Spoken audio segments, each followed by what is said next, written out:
ঠিক 5 ওয়াক্ত নামাজ আদায় করলে আল্লাহ পাক বিশ্ব নবীজির মাধ্যমে ঘোষণা করলেন, নবীজি বললেন তুমি যখন 5 ওয়াক্ত নামাজ আদায় করবে আল্লাহ পাক রব্বুল আলামিন তোমার জীবনের গুনাহগুলো মাফ করে দিবেন, এমনকি গুনাহ পরিমাণ সওয়াব দিয়ে তোমাকে অসংখ্য সওয়াবের মালিকানা বানায়া দিবেন।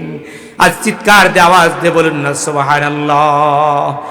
মুসলমান ভাইরা আমার, বন্ধুরা আমার, আরেকটি হাদিস হযরতে উবাদা ইবনে সামিত থেকে বর্ণিত, আবু দাউদ শরীফের বর্ণনা, 425 নম্বর হাদিসের বর্ণনা। বিশ্বনবী সাল্লাল্লাহু আলাইহি সাল্লাম বলেন, আল্লাহ পাক 5 ওয়াক্ত নামাজ ফরজ করেছেন। যে ব্যক্তি শ্রদ্ধার সাথে খুশুখুজুর সাথে এই 5 ওয়াক্ত নামাজ আদায় করবে আল্লাহ পাক তার জীবনের সকল গুনাহ মাফ করে দিবেন।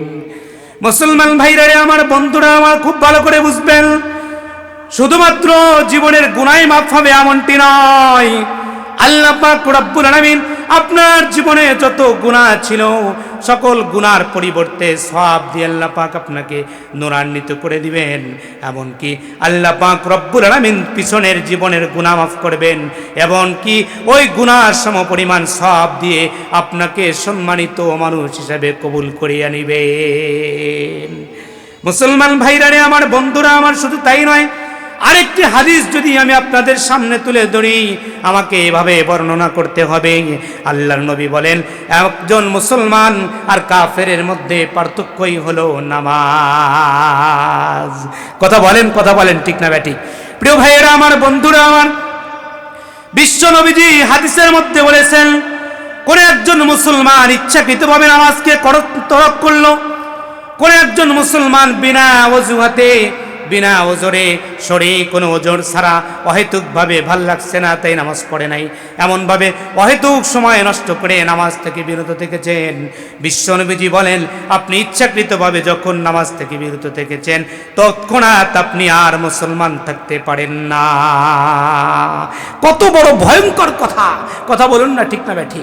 প্রিয় ভাইয়েরা আমার, এই জন্য আসুন, নামাজ আমার আপনার জীবনের জন্য অত্যন্ত গুরুত্বপূর্ণ একটা ইবাদতের নাম। আসুন এই নামাজ যত্ন সহকারে খুশুখুজুর সাথে আল্লাহ রব্বুল আলামিনকে রাজি করার উদ্দেশ্যে আমরা নামাজের দিকে অগ্রসর হই। সকলে রাজি আছি তো? ইনশাআল্লাহ রাজি আছি তো?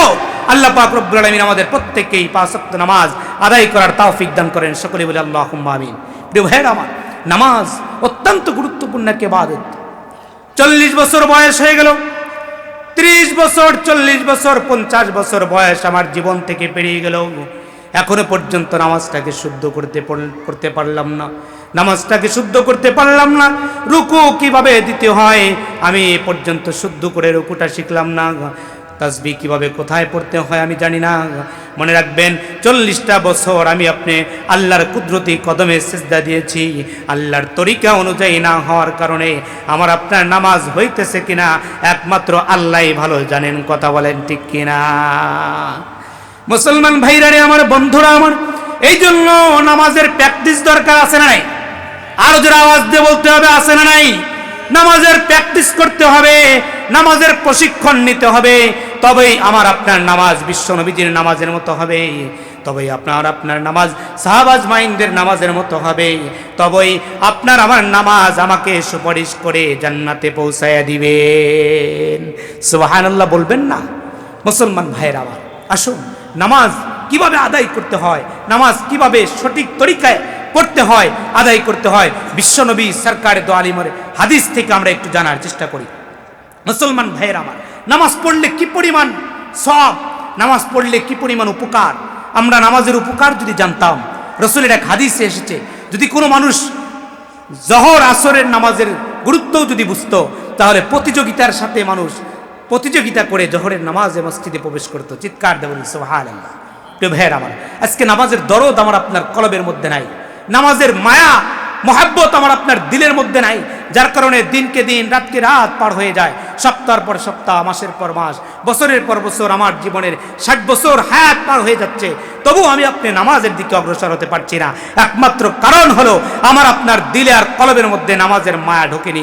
চিৎকার দিয়ে বলুন কথা ঠিক না বেটি?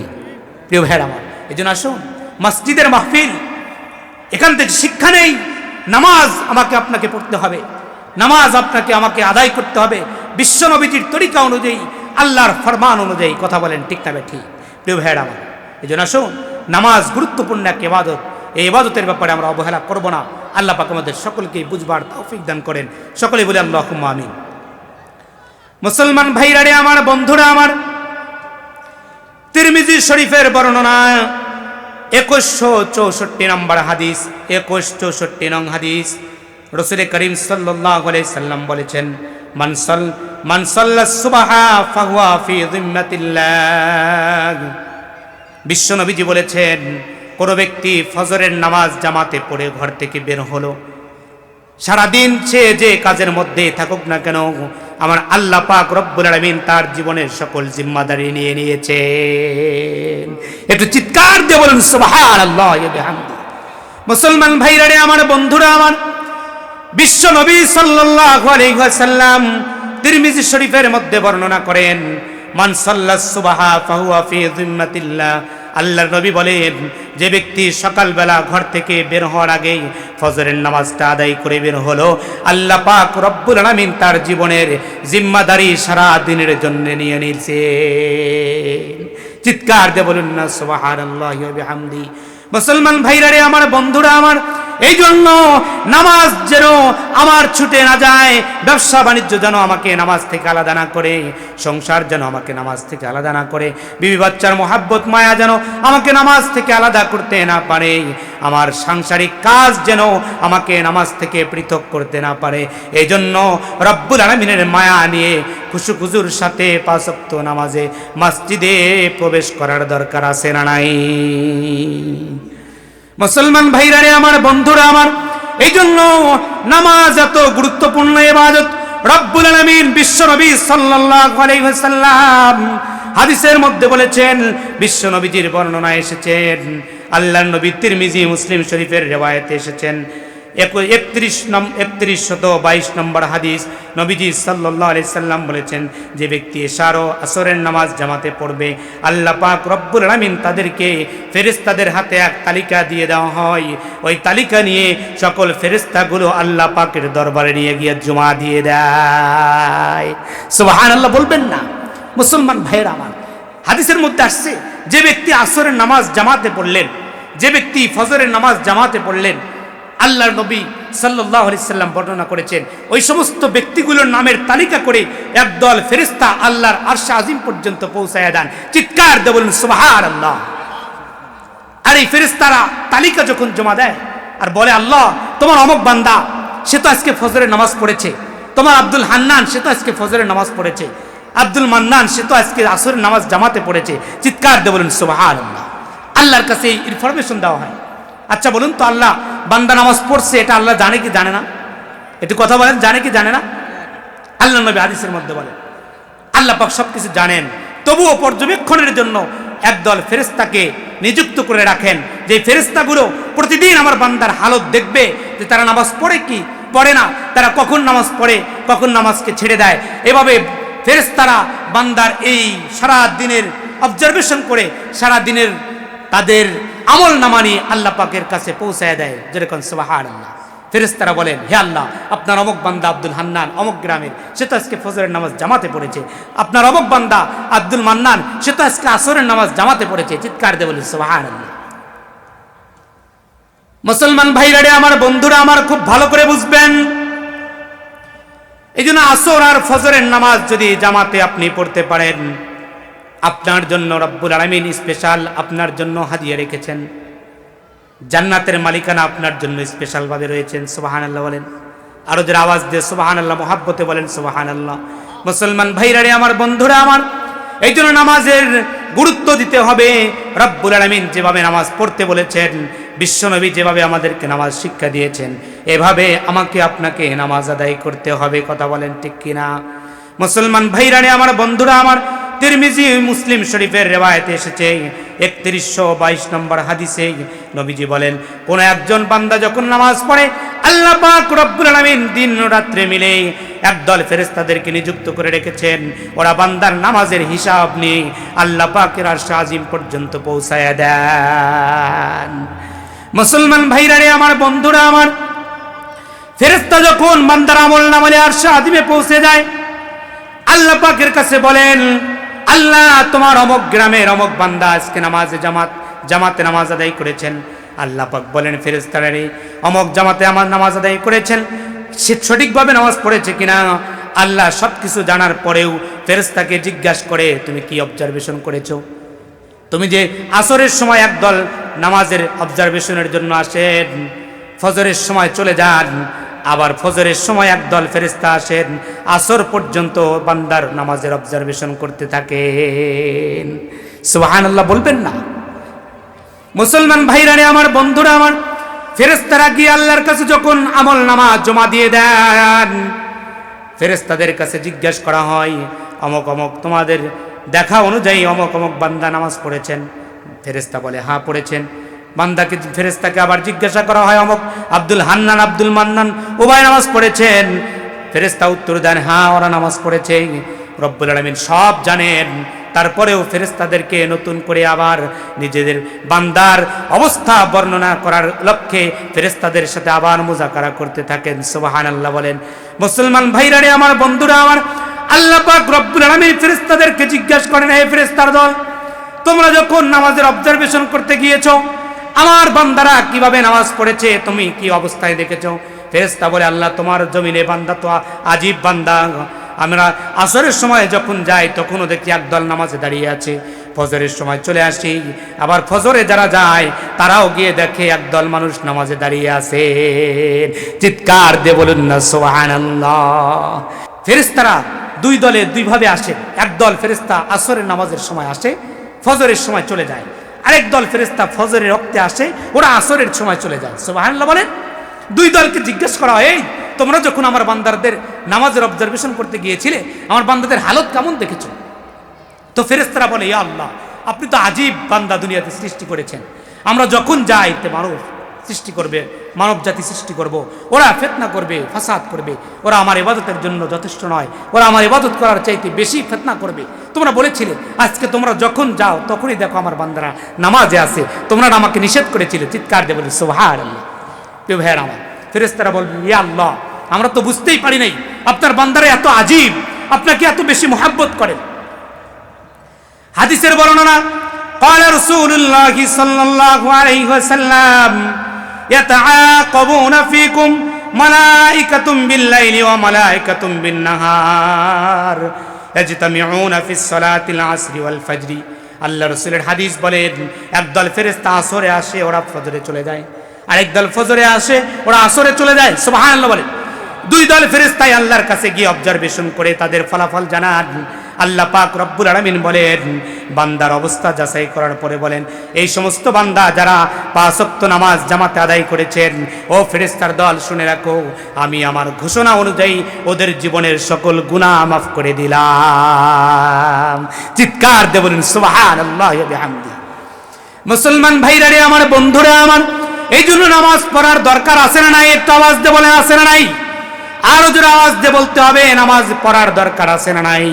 আল্লাহ পাক রব্বুল আলামিনের কাছে সবচেয়ে বড় ইবাদতের নাম হলো নামাজ। বিশ্বনবীজি বলেন, একজন মুসলমান আর কাফের দুজনের মধ্যে পার্থক্যই হলো নামাজ। একজন মুসলমান সে নামাজ পড়বে, একজন বেঈমান সে নামাজকে তরক করবে। কথা বলেন ঠিক না বেটি? মুসলমান ভাইয়ের আমার, এই জন্য দুনিয়াতে আমরা যারা নামাজ পড়ি না, তারা নিজেরা নিজেদের উপরে জুলুম করি, নিজেরা নিজেদের উপরে জুলুম করি। জুলুম শব্দটা যখন এসেই গেছে একটু বলে দেই, জুলুম হলো স্বাভাবিকভাবে 3 প্রকার। কথা বলেন কয় প্রকার? একটু আওয়াজ দিয়ে বলেন না, কয় প্রকার? 3 প্রকার। স্বাভাবিকভাবে জুলুম হলো 3 প্রকার। 1 নম্বর হলো বান্দা আল্লাহর উপরে জুলুম করে। এই জুলুমটা কাকে বলে? এটা হলো বান্দা যখন আল্লাহর সঙ্গে আল্লাহর ব্যাপারে শিরক করে ফেলে।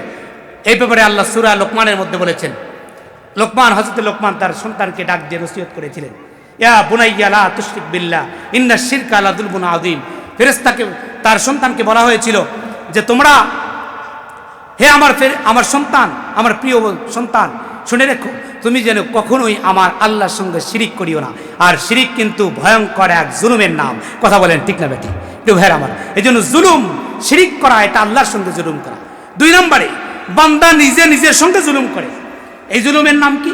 বান্দা নিজে নিজের সাথে জুলুম করে। আল্লাহ পাক রব্বুল আলামিন যে সমস্ত ইবাদত ফরজ করে দিয়েছেন, বান্দা শক্তি সামর্থ্য থাকার পরেও এই ইবাদত থেকে যখন গাফেল থাকে, দূরে থাকে, মাহরুম থাকে, তখন সে নিজেই নিজের উপরে জুলুম করে। কথা বলেন ঠিক না ব্যাটি? সে নামাজ থেকে দূরে থাকে, মানে নামাজ থেকে দূরে থাকে নাই, সে নিজে নিজের নফসের উপরে জুলুম করেছে, সে নিজে নিজের শরীরের উপরে জুলুম করেছে, সে নিজেই জাহান্নামের দিকে অগ্রসর হচ্ছেন। কথা বলেন ঠিক না ব্যাটি? প্রিয় ভাইয়ের আমার, 3 নম্বরে হলো বান্দা বান্দার উপরে জুলুম করে, নিজে অপরজনের উপরে জুলুম করে। এই জুলুম হলো একজন আরেকজনের জমি আত্মসাৎ করে, অর্থ লুণ্ঠন করে, আরেকজনের হক নষ্ট করে। এটা হলো নিজে অপরজনের হক মেরে খায়, এর নাম হলো আরেক জুলুম। কথা বলেন ঠিক না বেটি? প্রিয় ভাইরা আমার, এইরকম পার্সন জুলুম করার পর লোক মনে হয় আমাদের এই দেশে নাই। কথা বলেন ঠিক কিনা? প্রিয় ভাইরা আমার, এই জন্য এই সমস্ত শত্রু, যারা দেশের শত্রু, দেশের টাকা আত্মসাৎ করে বেগম পাড়া করে, নিজের বাবার নামে, মায়ের নামে, দাদার নামে, নিজের নামে বাড়ি করে বাহিরের দেশে গিয়ে ওরা আর যাই হোক দেশপ্রেমিক জনগণ হতে পারে না। কথা বলেন ঠিক না বেটি? এরা দেশের নেতা হওয়া তো দূরের কথা, দেশের স্বাভাবিক একজন প্রেমিক, একজন নাগরিকও হতে পারে না, এটা অধিকার সে রাখে না। প্রিয় ভাইয়ের আমার, এই জন্য বোঝার চেষ্টা করবেন। আল্লাহ পাক রব্বুল আলামিন আমাদেরকে বোঝার তৌফিক দান করেন। সকলে বলে আল্লাহুম্মা আমিন। আরেক প্রকারের জুলুম কি জানেন? এই রকমের জালেম যারা, তারাই মাত্র হাদির মতো নিষ্পাপ একজন দেশপ্রেমিক যুবককে হত্যা করতে পারে। কথা বলেন ঠিক না বেটি? প্রিয় ভাইয়ার আমার, হুঁশিয়ারির সাথে বলতে চাই, মনে রাখবেন, এদেশ আমাদের শাহজালালের দেশ, শাহপরানের দেশ। এদেশের ওলামায়ে কেরাম ভেসে আসে নাই, কচুরিপানার মতো ওলামা হযরত এদেশে ভেসে আসে নাই। এটা ওলামায়ে হযরতের জামানা, ওলামায়ে হযরতের দেশ। এই দেশ মুসলিম জনগণের রক্তে গড়া দেশ। কথা বলেন ঠিক না বেটি? সুতরাং এদেশে কোনো জালেম অত্যাচার করবে, স্বৈরাচারী করবে, জুলুম করবে, জনগণ সেটা কোশ্চিনকালেও ভবিষ্যতে মেনে নেবে না। কথা বলেন ঠিক না বেটি? আওয়াজ দিয়ে বলুন ঠিক না বেটি? প্রিয় ভাইয়ের আমার, এই জন্য আসুন আমাদের দেশ নতুন করে, নতুন আঙ্গিকে আমরা জালেম মুক্ত দেশ গড়ার চেষ্টায় আছি। কথা বলেন ঠিক না বেটি? আমাদের বুজুর্গদেরকে, মুরব্বীদেরকে আল্লাহ পাক কবুল করেন। সকলে বলে আল্লাহুম্মা আমিন। প্রিয় ভাইয়ের আমার, পরিশেষে আরেকটি কথা বলে আমি আমার আলোচনার রীতি টানবো। রাসূল করিম সাল্লাল্লাহু আলাইহি সাল্লাম, তার চাইতে বড় নামাজি কি পৃথিবীতে কেউ ছিল? একটা আওয়াজ দিয়ে বললেন, পৃথিবীতে কি নবীজির চাইতে বড় সুন্দর নামাজিওয়ালা, তার চাইতে বড় সুন্দর সাজানো গোছানো নামাজওয়ালা পৃথিবীতে আর কোনো একজন ছিল? কিয়ামত পর্যন্ত আসবে কি? আওয়াজ দিয়ে বলতে হবে, আসবে কি? আসবে না। নবীজির মতো সুন্দর নামাজিওয়ালা অতীতেও ছিল না, বর্তমানেও নাই, আখিরাত কায়েম হওয়া পর্যন্ত, শেষ পর্যন্ত, কিয়ামত পর্যন্ত আর এত সুন্দর নামাজি পৃথিবীতে আসবে না। কথা বলেন ঠিক না বেঠি? প্রিয় ভাইয়ের আমার, তো নবী আলাইহিস সালাতু ওয়াস সালাম এত সুন্দর নামাজি, তারপরেও যদি তার নামাজের প্রশিক্ষণ নিতে হয়, আমি আপনি কি সলিমুল্লাহ, আমার আপনার নামাজের প্রশিক্ষণ দরকার আছে না নাই? এটা আওয়াজ দিয়ে বলতে হবে, আছে না নাই? নামাজের প্রশিক্ষণ দরকার আছে তো?